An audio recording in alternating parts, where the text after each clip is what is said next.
আজকে আমরা নবম শ্রেণীর উপপাদ্য 23 নিয়ে আলোচনা করব। যেই উপপাদ্যের বিবৃতিতে বলা আছে যে সকল সামান্তরিক একই ভূমি ও একই সমান্তরাল সরলরেখার মধ্যে অবস্থিত তাদের ক্ষেত্রফল সমান।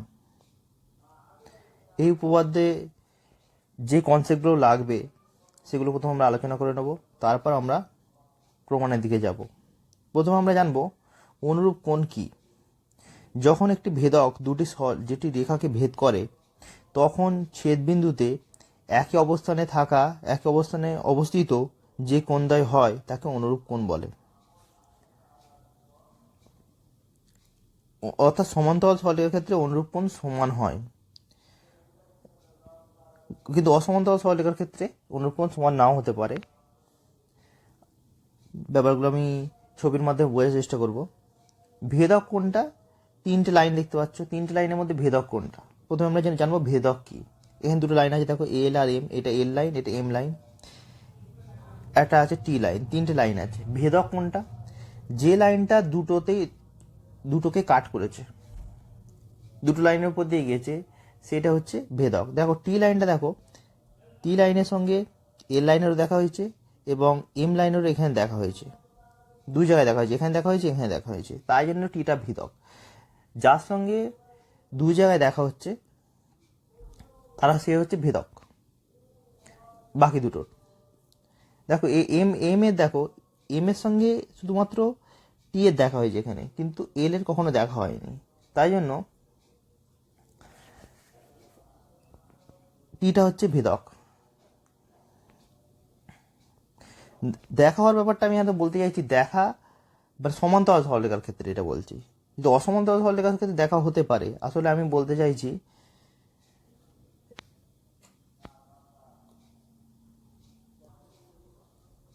তোমরা ভাবতে পারো এখানে আসলে ছেদক হিসাবে ভাবতে পারো, ছেদকের সংখ্যা হিসাবে ভাবতে পারো। যে রেখার ছেদকের সংখ্যা হচ্ছে বেশি তাকে আমরা ভেদক হিসাবে ভাবতে পারি। এটা মোটামুটি একটা বোঝার সুবিধার্থে বলছি, কারণ আমরা বিস্তারিত আলোচনা এখানে করলে সময় নষ্ট করা ঠিক হবে না। ধরো এখানে এর কটা ছেদবিন্দু, দুটো ছেদবিন্দু আছে, দুটো সরলরেখায় ছেদ করেছে, তাহলে এ ভেদক। এ হচ্ছে কি একটাই মাত্র ছেদবিন্দু এখানে, কিন্তু এর সঙ্গে আর এল লাইনের আর অন্য জায়গায় কোনো ছেদ হয়নি। পরে ছেদ করতে পারে, সেটা কি ছেদ করতে পারে না এগুলো আমাদের আলোচনার বিষয় না। যে আমরা ছবিতে যখন দেখবো কোন হিসাব বিবেচনা করবো তখন এইভাবে ভাবতে পারি। এখানে দেখো টি টি এটা পি, এটা কিউ। দেখো টি হচ্ছে কি পি কিউকে ছেদ করেছে দুটোতে, তাহলে এটা টি হচ্ছে এটা ভেদক। এবার অনুরূপ কোণটা কি? অনুরূপ কোণ বলছে একই অবস্থানে থাকা। একই অবস্থানে আছে বলতে দেখো এই যে এটা টিটা ভেদক, টি এর দেখো ডান পাশে আছে, উপরে আছে। দুইটা আমি কোথায় আছে আমি যদি বলি, টিটা হচ্ছে ডান পাশে আছে এবং এল এর উপরে আছে। টি এর ডান পাশে এবং এল এর উপরে দুইটা আছে। আবার টির সঙ্গে যখন আমি এম এ তুলনা করছি, দেখো ছয়টাও ডান পাশে আছে, টি এর ডান দিকে আছে এবং এম এর উপরে আছে, তাহলে 6 আর 2 হচ্ছে অনুরূপ কোণ। আবার একইভাবে যদি 1 নম্বর কোণটা দেখো, এ কি আছে, টি এর বাঁ দিকে আছে এবং এল এর উপরে আছে। আবার এল এর টি এর সঙ্গে যদি এম ভাবো, এখানে যদি ভাবো কি বলছে, টি এর সবসময় বাঁ দিকে থাকবে এবং এম এর উপরে থাকবে, সেটা 5। তাহলে 1 আর 5 হচ্ছে অনুরূপ কোণ। এবার সমান, এই অনুরূপ কোণ মানে যে সমান হবে এমন না, সমান্তরাল সরলরেখার ক্ষেত্রে সমান হবে। যদি এই দুটো সরলরেখা সমান্তরাল, তাই জন্য 1 আর 5 সমান।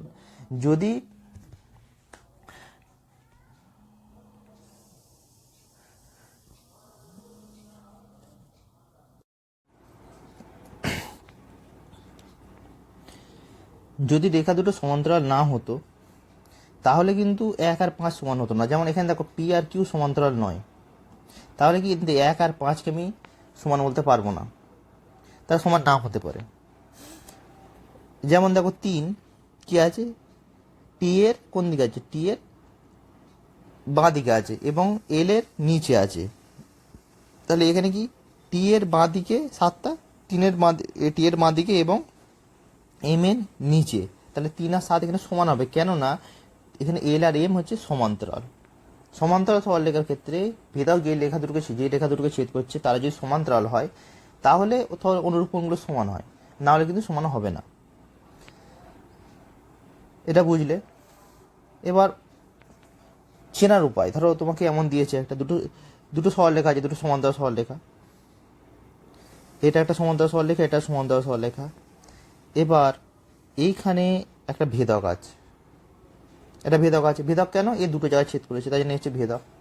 এবার আমি বলবো এর অনুরূপ কোণটা, যেহেতু সমান্তরাল তাই না অনুরূপ কোণগুলো সমান হবে, তাহলে এই কোণটা আর এই কোণটা সমান হবে। কেননা এই যে কোণটা দেখতে পাচ্ছ, এই যে বেগুনি কালার যে কোণ দেখতে পাচ্ছ, সেই কোণটা কোথায় আছে? এই যে ভেদকের আমি যদি একটা নাম দিই, ধরো এ বি একটা নাম দিলাম, যে এ বি ভেদকের, আর এটা ধরো সি ডি ই এফ যদি একটা নাম দিই, দেখো এ বি ভেদকের কোন দিকে আছে? বেগুনিটা, এই যে বেগুনি কালার যে কোণটা দেখতে পাচ্ছ, এই কোণটা এ বি ভেদকের ডান দিকে আছে। কোন দিকে আছে? ডান দিকে আছে, তাই জন্য আর দিয়ে বলেছি।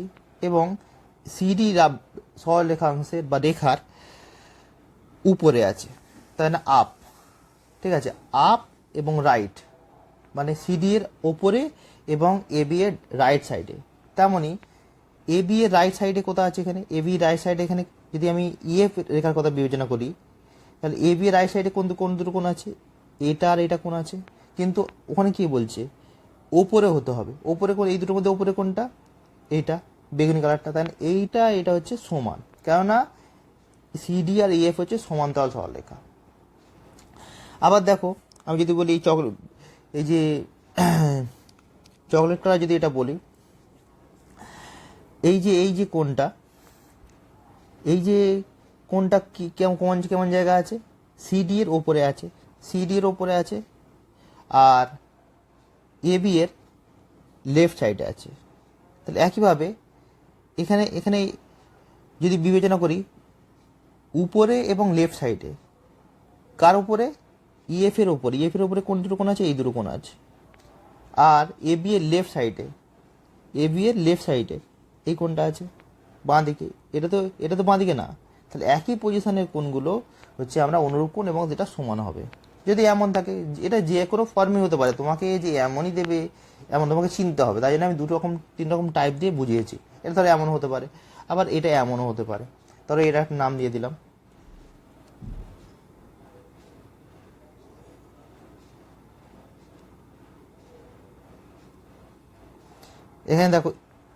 এখানে দেখো ইএফ আর ভেদক কোন সরলরেখা দুটো? এ বি এবং ডিসি সরলরেখার।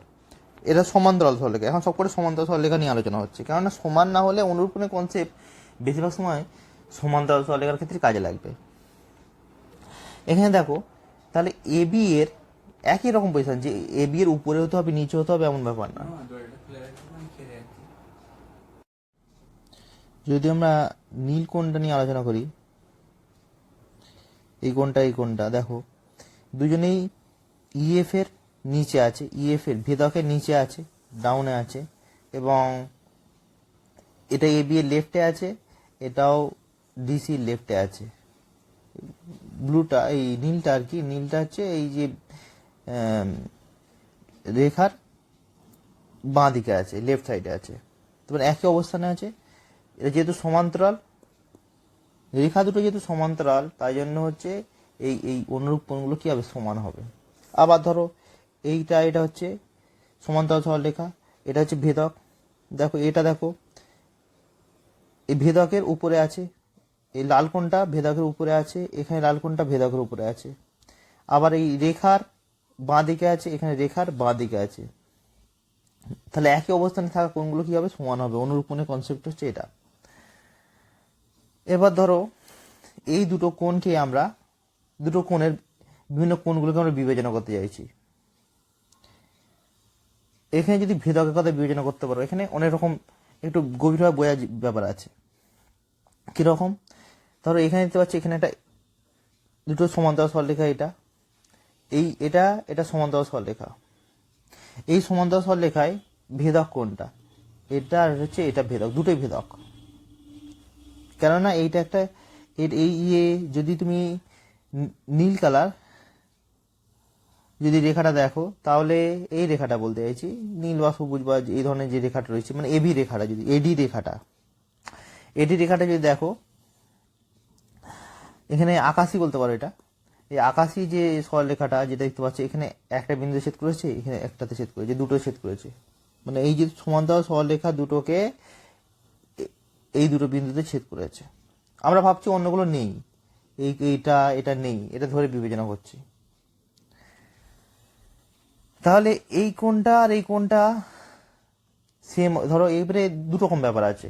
এই যে সমান্তরাল রেখা, এই সমান্তরাল সরলরেখা এখানে একে দুটো রেখা ছেদ করেছে, এটাও ছেদ করেছে, এটাও একটা ভেদক, এটাও একটা ভেদক, এটাও একটা ভেদক। কেননা এটা ভেদক কেন, এডিটা ভেদক কেন, একটা দুটো জায়গায় ছেদ করেছে, তাই না, এটা ভেদক। আবার এফিটা ভেদক কেন, এখানে একটা দুটো জায়গায় ছেদ করেছে, তাই জন্য হচ্ছে এটা ভেদক। এবার যেহেতু ভেদক, এবার আমার মানে ইন্টারেস্ট এরিয়া হচ্ছে এই দুটো ত্রিভুজ, এই দুটো ত্রিভুজ হচ্ছে আমার ইন্টারেস্ট এরিয়া। এই দুটো ত্রিভুজে কোন কোনটা আছে, এই আলফা বিটা গামা, এখানে আলফা ধরো আলফা বিটা, এখানে হচ্ছে গামা, এই কোণগুলো নিয়ে ইন্টারেস্টেড। আমি এই কোণটা নিয়ে ইন্টারেস্টেড না, মানে এই কোণটা নিয়ে আমি আগ্রহী না, আমি শুধুমাত্র এতটুকু কোণ নিয়ে আগ্রহী।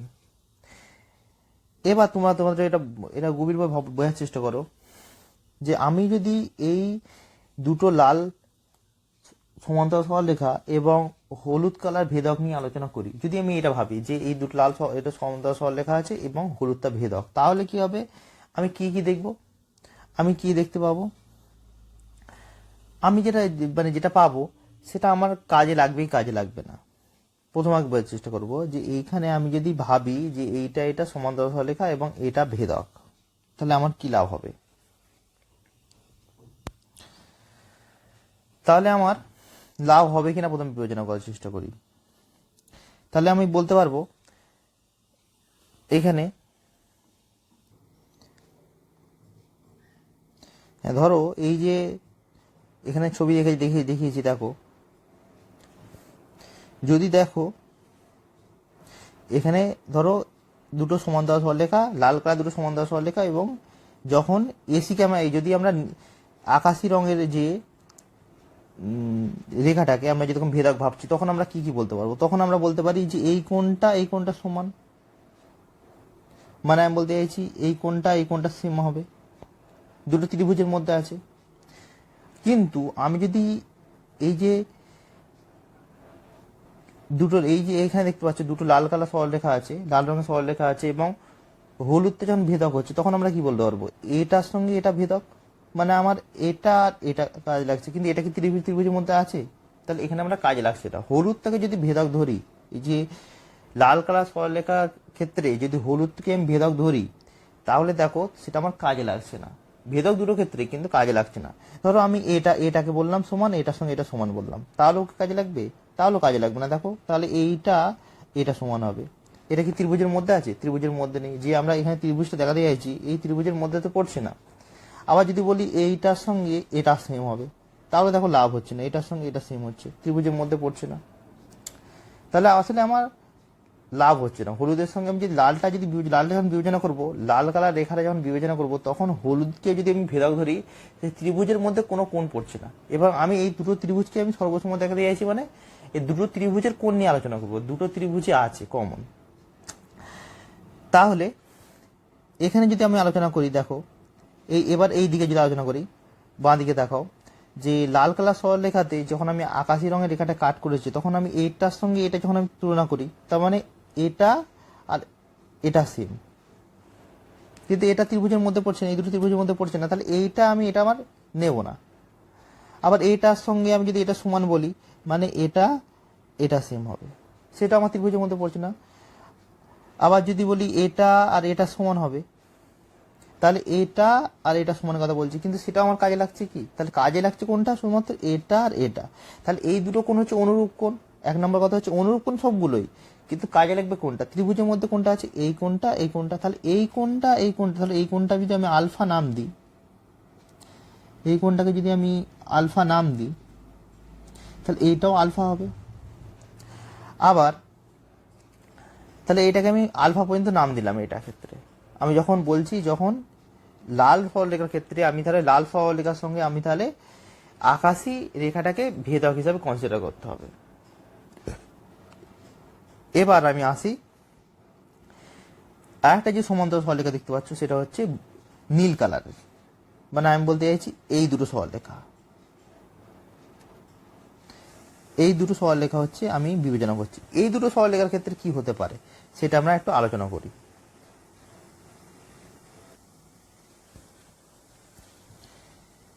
এবার যদি আমরা নীল কালার সরলরেখা, এই নীল কালার সরলরেখা দুটোর সঙ্গে আমি ভেদক আকারে বিবেচনা করি। নীল কালার সরলরেখার ক্ষেত্রেও এই যে আকাশিটা ভেদক এবং হলুদটা ভেদক। এবার আমি কোন ভেদক নিয়ে কাজ করব, কোন ভেদকটা নিয়ে কাজ করলে আমার সুবিধা হবে আমি দেখি। প্রথমে আকাশিটা দেখি, যে আকাশি কালার ভেদকটা নিলে আমার কি সুবিধা হবে আর হলুদ কালার নিলে সুবিধা হবে কিনা। যদি আমি আকাশি কালার ভেদক নিই তাহলে এই কোণটা, এই কোণটার সঙ্গে এই কোণটা সেম হবে, এই কোণটার সঙ্গে এই কোণটা সেম হবে, তাহলে এইটার সঙ্গে এটা সেম হবে, তাহলে আমার কাজে লাগছে, কাজে লাগছে। দেখো এটা এটা বিবেচনা করার সোজা উপায় কি, ধরো এখানে দেখতে পাচ্ছ যে এখানে ত্রিভুজের ভিতরে কোণগুলো কোনটা, এই কোণটা হচ্ছে নীলের, এই কোণটা দেখো আকাশি কালারের নিচে, আর নীল কালারের ডান দিকে। আকাশি বলতে পারো, এটা হালকা আকাশি যেটা বলতে পারো, এটা ব্লু বলতে পারো, নেভি ব্লু বলতে পারো, যেমন বলতে পারো, মানে তার হচ্ছে বাঁ পাশে। তাহলে এই কোণটা কাজে লাগতে পারে। আমি উপরের কোণগুলো বিবেচনা করবোই না, কেননা এটা নীলের ক্ষেত্রে উপরের কোণগুলো ত্রিভুজের মধ্যে পড়ছে না, তোমরা একটু ভাবলে বুঝতে পারবে।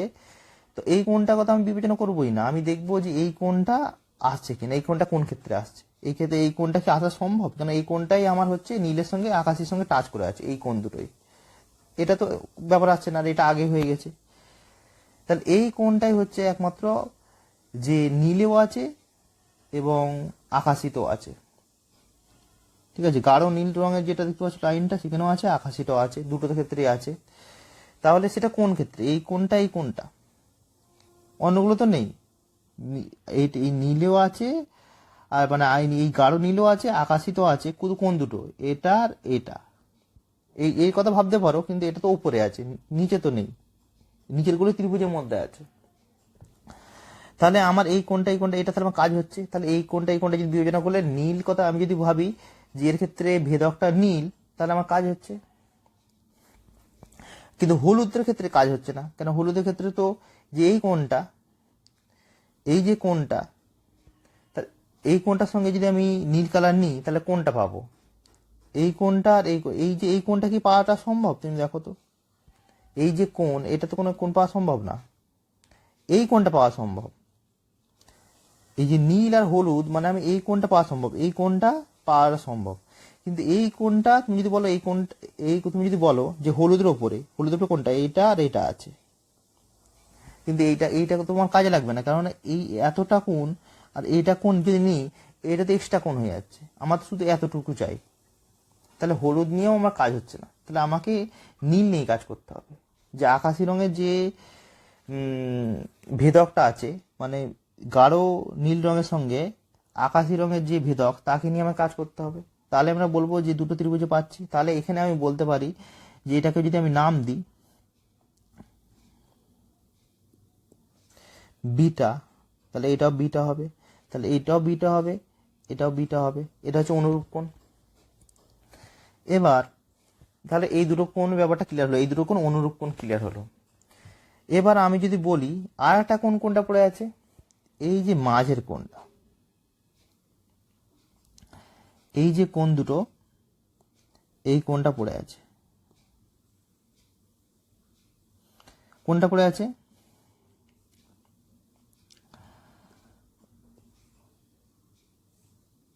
এই কোণটা, এই কোণটা পড়ে আছে।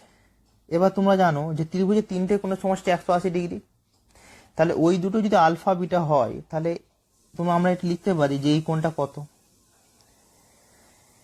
এই কোণটা আমি লিখতে পারি যে 180° থেকে এই দুটো কোণের যোগফল। এটাকে আমরা বাইরে লিখি, 180 ডিগ্রি থেকে আলফা প্লাস বিটা, এটা বাদ দিতে পারি, যে আলফা ডিগ্রি বিটা ডিগ্রি এটা বাদ দিতে পারি। এটা ক্ষেত্রেও একই রকম। তাহলে এইটা হচ্ছে, এই যে কোণটা হচ্ছে 180 ডিগ্রি থেকে আলফা প্লাস বিটা বাদ দিয়ে দাও। তাহলে দেখতে পাচ্ছ এই তিনটে কোণই আসলে সমান। যদি তোমাকে যদি বলি এই কোণটা এই কোণটা এই কোণটা আর এই কোণটা সমান, এই কোণটার সঙ্গে এই কোণটা সমান, এই কোণটার সঙ্গে এই কোণটা সমান, তিনটে কোণই সমান।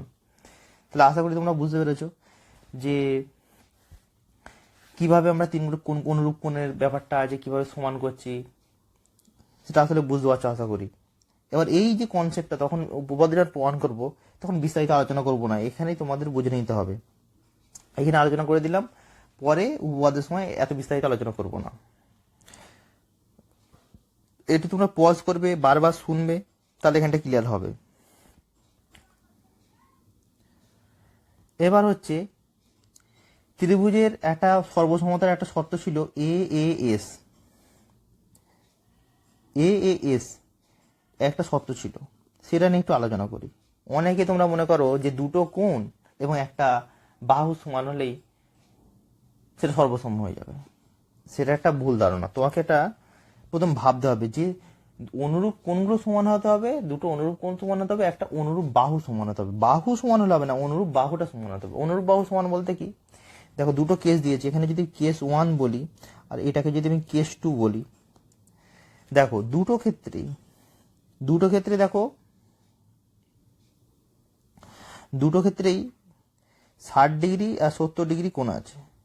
এখানে 60-70, এখানে 60-70 আছে, এবং একটা বাহু 20 আছে। তাহলে এই দুটো কি আমি বলতে পারবো এস কন্ডিশনের কথা বলতে পারবো না? এখানে বলতে পারবো না। কেন না, এখানে হচ্ছে এ 70-এর সঙ্গে 70-এর অনুরূপ কোণ, 60-এর সঙ্গে 60 অনুরূপ কোণ। কিন্তু যদি এমন ভাবো যে কোণ যে সমান, কোণ দুটো কোণ সমান, আমি অনুরূপের না অনুরূপ এই বিষয়ে যাচ্ছি না।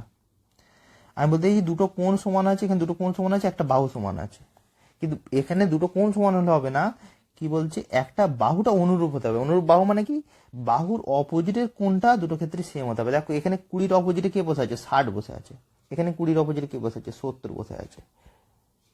তাহলে এই বাহু দুটো এইটা হচ্ছে অনুরূপ হচ্ছে না, তাহলে এখানে আমি এ শর্ত বলতে পারবো না। কেস 2তে দেখো এখানে দুটো 70, এখানে 70-60 আছে, দুটো কোণ সমান। এবার 20 কার অপোজিটে বসে আছে, 60-এর অপোজিটে বসে আছে। এখানে 20 কার কোণ আবার অপোজিটে বসে আছে, 60-এর অপোজিটে বসে আছে। এই 60-ডিগ্রি কোণের অপোজিটে বসে আছে। তাহলে এক্ষেত্রে আমি বলবো অনুরূপ কোণ, এক্ষেত্রে আমি এ শর্ত বলতে পারবো সর্বসমতার এ এস। বিভিন্ন রকম শর্তগুলো তোমরা অবশ্যই দেখবে। বিশেষ করে যে আগের যে ভিডিও আমরা করে বানিয়েছি, যে এ এস আর এস এই দুটো শর্ত তোমরা এইটা দেখে আসবে। এইটা ভিডিওটা আরো কন্টিনিউ করার আগে অবশ্যই একবার দেখে আসবে, যদি ভুলে গিয়ে থাকো, নাহলে উপপাদ্য বুঝতে পারবে না। প্রত্যেকটা ভিডিওতে যদি আমি বিস্তারিত আলোচনা করি পুরো আগের কনসেপ্ট, তাহলে ভিডিও অনেক বড় হয়ে যাবে। তবুও কিছুটা ভেঙে বলার চেষ্টা করছি, কিন্তু এর চেয়ে বেশি ভেঙে বোঝালে মানে মেইন টপিক থেকে আমরা অন্যদিকে চলে যাব।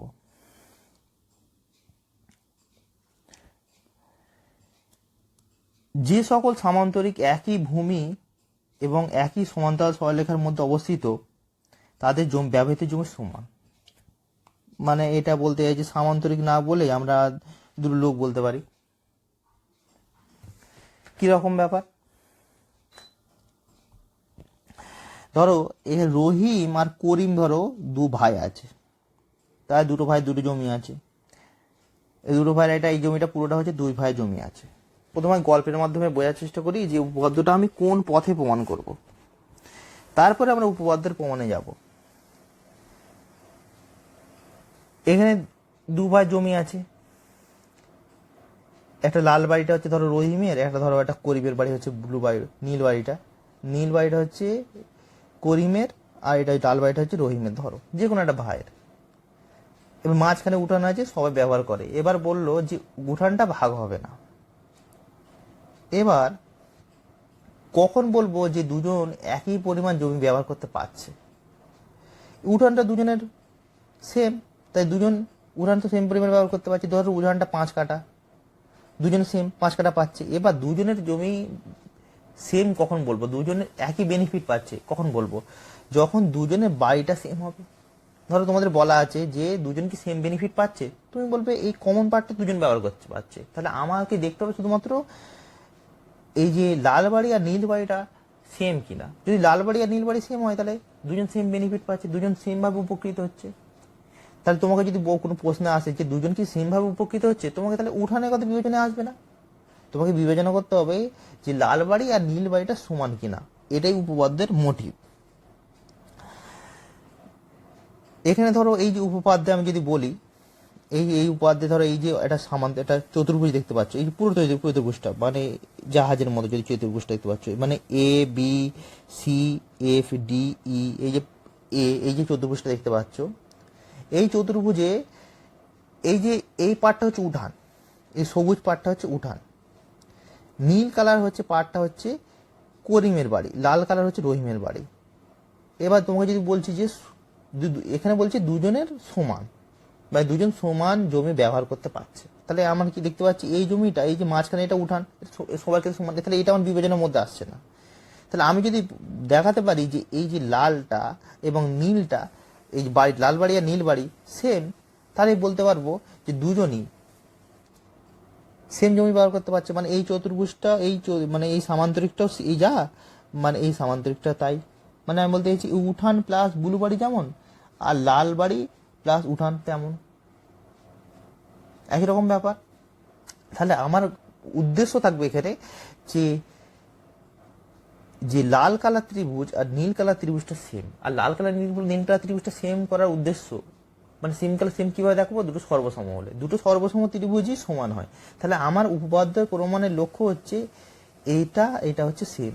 কেননা আমাকে প্রমাণ করতে বলেছে যে এইটা আর এই যে এই যে রহিমের যে ব্যবহৃত জমি এটা, এই সামান্তরিকটা, আর করিমের ব্যবহৃত জমি হচ্ছে, আচ্ছা তোমাকে রহিমের ব্যবহৃত বাড়ি হচ্ছে এটা, এটার সঙ্গে কোনটা সমান দেখাতে হবে, করিমের ব্যবহৃত জমি E B C F E, এমন বলতে পারো। মানে এরকম এইভাবে তোমাকে দেখাতে হবে। তাহলে এটাই আমার উদ্দেশ্য থাকবে, সর্বসম দেখানো।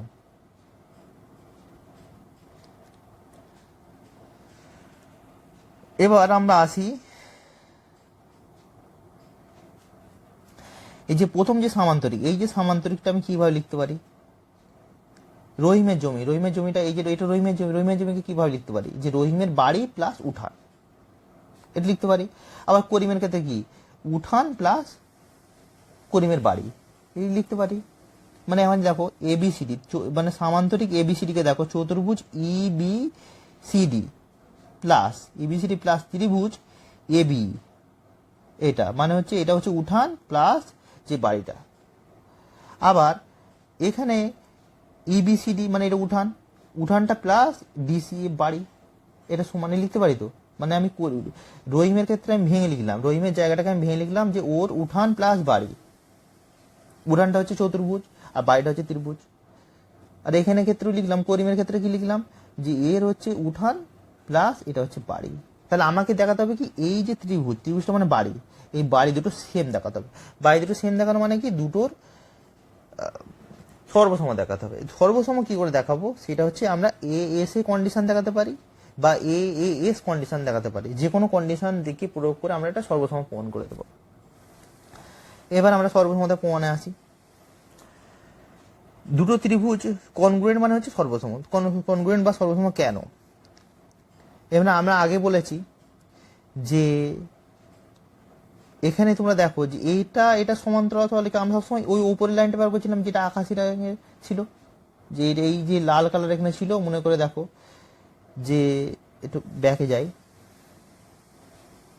দেখো তোমরা এখানে কি বলেছিলাম, এই যে এরকম দেখতে পাচ্ছ, এখানে আমরা কি ব্যবহার করেছিলাম যে এটা হচ্ছে সমান্তরাল এবং এই ভেদকটা ব্যবহার করেছিলাম দুটো ক্ষেত্রেই। তাহলে আমরা এই কোণটা আমরাকে সেম বলেছিলাম কেন, যে এফ আর হচ্ছে সিএফ, এই যে সমান্তরাল সরলরেখা, দুটো সমান্তরাল সরলরেখা বললাম, এবং এটা হচ্ছে ভেদক দিয়ে বললাম কি এটা অনুরূপ কোণ। কেন অনুরূপ কোণ সেটা আমি ব্যাখ্যা করেছি, সেটা এখন আর ব্যাখ্যা করছি না। তাহলে একই ক্ষেত্রে একইভাবে আমাদের এই প্রমাণেও কি করেছে দেখো, যে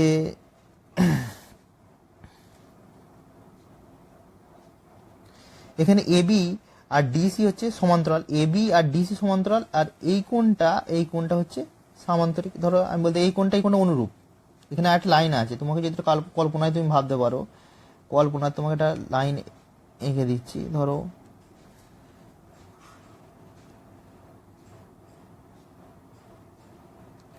তুমি ভাবতে পারো, তাই তোমাকে এই কোণটা আর এই কোণটা সেম বলেছিলাম,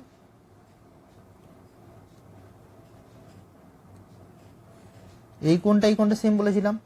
তাহলে এটা বলছি এবি আর হচ্ছে ডিসি হচ্ছে সমান্তরাল, আর এটা ভেদক নিয়েছিলাম। তাহলে এই কোণটা সেম দেখিয়েছিলাম, যে অনুরূপ কোণ।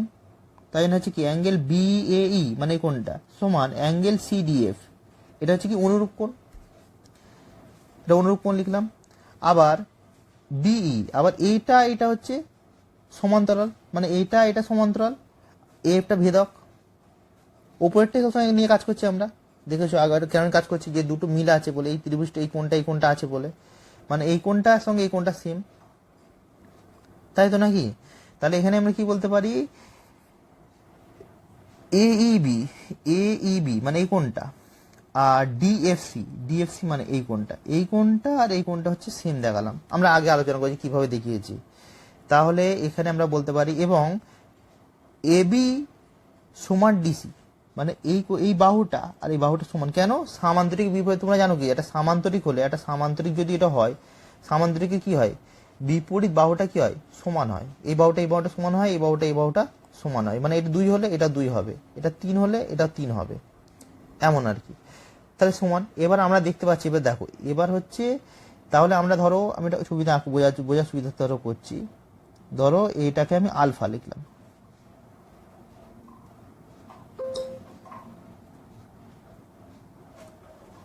এটাকে ধরো আলফা লিখলাম,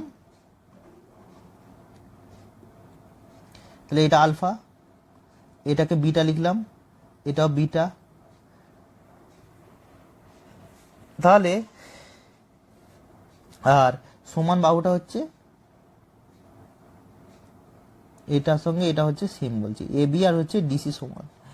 এবার দেখো, যে নীল কালার যে দাগ মেরেছি এবিটা, দেখো বিটার অপোজিটে আছে, এখানে যে ব্লু কালার যে বা নীল কালার যেটা দিয়েছি দাগ মেরেছি সেটাও বিটার অপোজিট, তাহলে এটা অনুরূপ বাহু হয়ে যাচ্ছে। তাহলে এএস কন্ডিশন দিয়ে, এএস শর্ত দিয়ে, তাহলে আমরা বলতে পারি এটা হচ্ছে সর্বসম।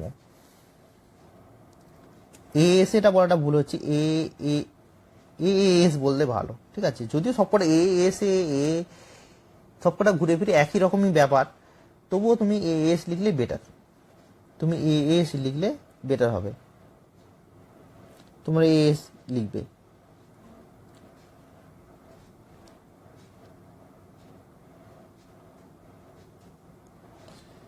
যে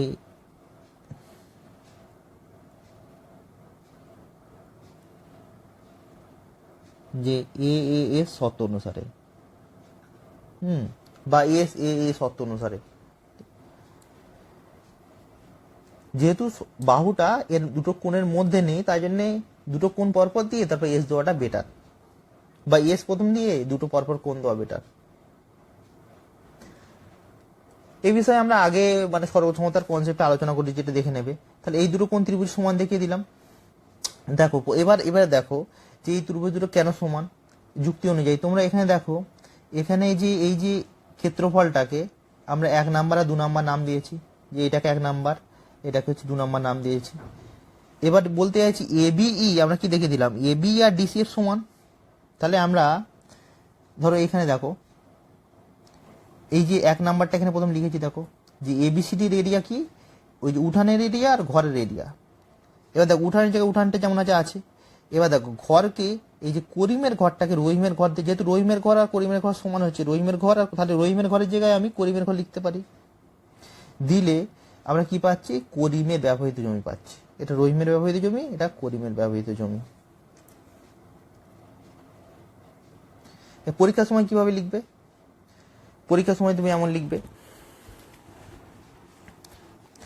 যে সকল সামান্তরিক একই ভূমি ও সমান্তরাল সরলরেখার মধ্যে আছে তাদের ক্ষেত্রফল সমান। তাহলে কি লিখলে, প্রথমে একটা প্রদত্ত কি করলে, যে চিত্র জায়গায় এখানে প্রদত্ত লিখবে, প্রদত্ত কি লিখলে, যে এবিসিডি, যে বইয়ে যেমন আছে তেমন লিখতে পারো, সেটা সমস্যা নেই, যে এবিসিডি সামান্তরিক এবিসিডি ও সামান্তরিক এবিসিএফ দুটি সামান্তরিক দুটি একই ভূমি বিসি এবং একই সমান্তরাল সরলরেখা এল এবং এম এর মধ্যে অবস্থিত। এটা তো বাদ, এটা না, তুমি এটা একই সমান্তরাল সরলরেখার মধ্যে অবস্থিত লিখলেও হবে, একই সমান্তরাল সরলরেখা এফ আর বিসির মধ্যে অবস্থিত সেটা লিখতে হবে, বইয়ের মধ্যে লিখলে হবে, এটা কোনো সমস্যা নেই। মেন তো প্রমাণ হচ্ছে যে যেটা প্রমাণ করতে হবে সেই প্রমাণটা মেন আলোচনা করছে আসলে।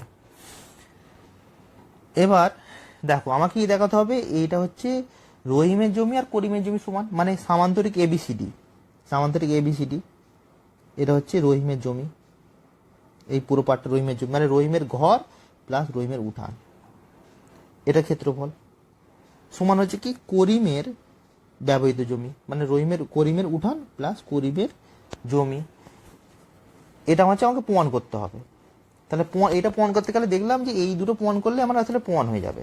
তাহলে আমি রহিমের জমিটাকে প্রথম ভেঙে লিখলাম, প্রথম আগে রহিমের জমিটাকে প্রথম এই যে পুরো জমি আছে মানে সামান্তরিক এবিসিডিটাকে আমি ভেঙে লিখলাম যে এই যে চতুর্ভুজটা প্লাস ত্রিভুজটা, মানে উঠান প্লাস ঘর, এটা উঠান এটা হচ্ছে ঘর, এটা লিখলাম। আবার করিমের জমিটাকেও আমি এটা ভেঙে লিখলাম, দেখো এখানে এই যে উঠানটা প্লাস ঘরটা, করিমের ঘরটা হচ্ছে এবি, মানে এখানে ডিসিএফ, করিমের ঘরটা হচ্ছে ডিসিএফ, এখানে লিখেছি, এখানে দেখো এটা করিম এটা রহিম, রহিমের ক্ষেত্রে লিখেছি, এটা হচ্ছে করিমের ক্ষেত্রে লিখেছি, দেখতে পাচ্ছ। এবার আমরা যে এস এর সত্য যে এবি, এই যে এটা সমান্তরাল এবং এটা ভেদক দিয়ে আমি এই কোণটা সেম লিখলাম, মানে এটাকে আলফা লিখতে পারো, যে লিখতে পারো নাও লিখতে পারো, এটা সমান দেখা দেবে লিখলাম। এটা হচ্ছে কি কিছুর জন্য যে লিখলে দিলাম অনুরূপ কোণ লিখে দেবো, যে এটা সমান অনুরূপ কোণ লিখলাম। আবার এটা হচ্ছে এটার সঙ্গে এটা সমান্তরাল, ইবির সঙ্গে এফসি সমান্তরাল, এটা ভেদক দিয়ে আমি কি প্রমাণ করলাম এটা সমান, সেটা অনুরূপ কোণ। দেখো বিই আর সিএফ হচ্ছে সমান্তরাল, বিই এবং সিএফ সমান্তরাল, এটা হচ্ছে ভেদক দিয়ে এটা সমান্তরাল, এটা অনুরূপ কোণ দেখালাম। এবার একটা বাহু দেখালাম এবি সমান ডিসি, এইটা আর এটা দেখালাম সমান দেখিয়ে যে বললাম যে যেহেতু অনুরূপ বাহু, এই তিনটে এখানে 1 নাম্বার থেকে আমি একটা অ্যাঙ্গেল দেখালাম, 2 নাম্বার থেকেও আমি একটা অ্যাঙ্গেল দেখালাম, 3 নাম্বার থেকে আমি একটা অনুরূপ বাহু দেখালাম, দিয়ে এ শর্ত অনুসারে আমি ত্রিভুজ এ বিই এবং ত্রিভুজ ডিসিএফ কে সর্বসম বলতে পারি এ শর্ত অনুসারে। এবার সর্বসম যদি হয়ে যাওয়ার পরে সেটাকে 3 নাম্বার নাম দিলাম।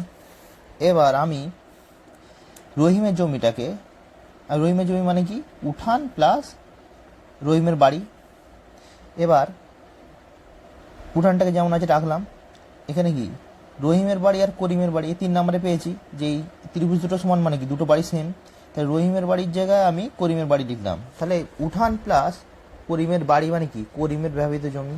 তাহলে আমাদের প্রমাণের বিষয়বস্তু এটাই ছিল যে রহিমের বাড়ি সমান রহিমের ব্যবহৃত জমি সমান করিমের ব্যবহৃত জমি, এটা প্রমাণ করতে হবে। তাহলে আমরা প্রমাণ করে ফেললাম এইভাবে। এবার তোমরা এটাকে যে এস ছাড়াও তুমি এস এ কন্ডিশন দিয়েও প্রমাণ করতে পারো। যেমন তুমি ধরো পরীক্ষার সময় তুমি এইভাবে লিখতে পারো, ওটাও লিখতে পারো, এখানে আমি লিখে দিয়েছি, তুমি এইভাবে পজ করে দেখতে পারো, এভাবে তুমি লিখবে, এটাকে এক্স ডিগ্রি ধরেছি, এটা ওয়াই ডিগ্রি ধরলাম, ধরি লিখতে পারো এখানে এক্স ডিগ্রি সমান ওয়াই ডিগ্রি, তুমি এটা লিখতে পারো, এইভাবে লিখতে পারো বা শুধু নাও লিখতে পারো।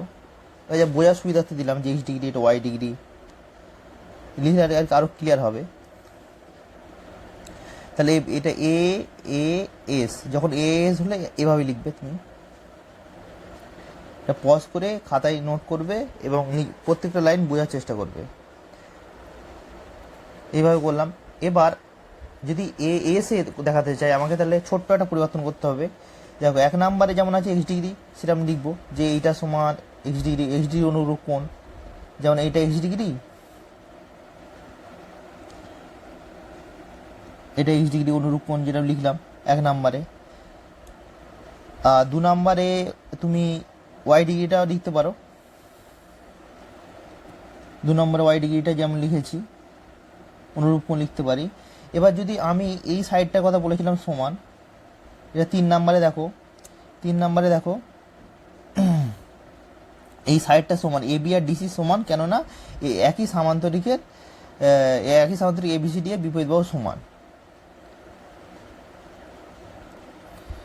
হ্যাঁ, যেহেতু একই সামান্তরিকের বিপরীত বাহু সমান, এটা করতে পারো। 3 নাম্বার এটা করলে। 4 নাম্বার একটা শুধু এক্সট্রা লিখতে হবে, যেহেতু আমি এস এর শর্ত প্রয়োগ করতে চাই, অর্থাৎ এই বাহুটা হচ্ছে এস, আর আমি এস এ দেখাতে চাই, এস এর শর্ত প্রয়োগ করতে চাই, তাহলে এই কোণটা আমাকে থাকলে দেখাতে পারলে আমার সুবিধা হবে। কিন্তু আমার এই কোণটা আছে আর এই সাইডটা আছে, তাহলে আমি এস এ প্রয়োগ করতে গেলে এই অ্যাঙ্গেলটা বার করতে হবে। আর এই অ্যাঙ্গেলটা আমি সহজে বার করতে পারি, সেটা আমি আগেই বলেছিলাম যে 3টে কোণের সমষ্টি যদি 180 ডিগ্রি, এটা বলতে পারি যে 180 degree minus of x degree, 180 degree minus x degree plus Y degree.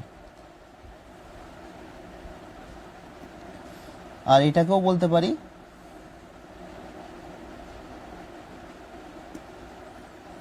যে 180 degree minus x degree plus Y degree, এটাও বলতে পারি। মানে এই দুটো কোণ সমান হয়ে যাচ্ছে, তাহলে এইটাও আমি পেয়ে যাচ্ছি, এটা সেম, আর এটা সেম, এবং তাদের মাঝের বাহুটাও অনুরূপ বাহু। তাই জন্য আমি বলতে পারি, দেখো এখানে লিখেছি যে এ বিই সমান 180 degree minus of x degree plus Y degree সমান ডিসিএফ। ঠিক আছে, এটা 180 ডিগ্রি, এটা 180 ডিগ্রি সমান DCF. 180 degree minus x degree plus Y degree সমান হচ্ছে ডিসিএফ কোণটা, এইটা হচ্ছে এ বি, এটা হচ্ছে ডিসিএফ, এই দুটো সমান, আর তাহলে মাঝের কোণ বাহুটা সমান। তুমি এইভাবেও করতে পারো, যে তাহলে এএস এর শর্ত প্রয়োগ করতে পারবে এখানে। তাহলে এখানে কি, এখানে তবে লিখতে হবে যে কোন পয়েন্টটার জন্য আমি এএস এর শর্ত প্রয়োগ করছি, যা হোক লিখলে হবে না। এখানে দেখো এএস এর শর্ত মানে প্রথমটা এক্স ডিগ্রিটা ব্যবহার করছি, মানে 1 নাম্বারটা, আর কি ওয়াইটা ব্যবহার করছি না এখানে। তাহলে মাঝে এটা বাহু ব্যবহার করছি, মানে 3 নাম্বারটা, 1 নাম্বার আর 3 নাম্বার, 1 3 আর হচ্ছে 4 নাম্বার, 1 3 4 ব্যবহার করে 1 3 4 হতে এএস এর শর্ত অনুসারে তুমি এটা লিখলে সর্বসম। তারপরে বাকি পার্টটা একই, তোমরা এটা পজ করবে এবং ভালো করে নিজে খাতায় নোট করবে, তারপর বোঝার চেষ্টা করবে। আশা করি তোমাদের কনসেপ্ট ক্লিয়ার হয়েছে। যদি কোনো জায়গায় কনফিউশন থাকে তোমরা অবশ্যই কমেন্ট করে জানাবে।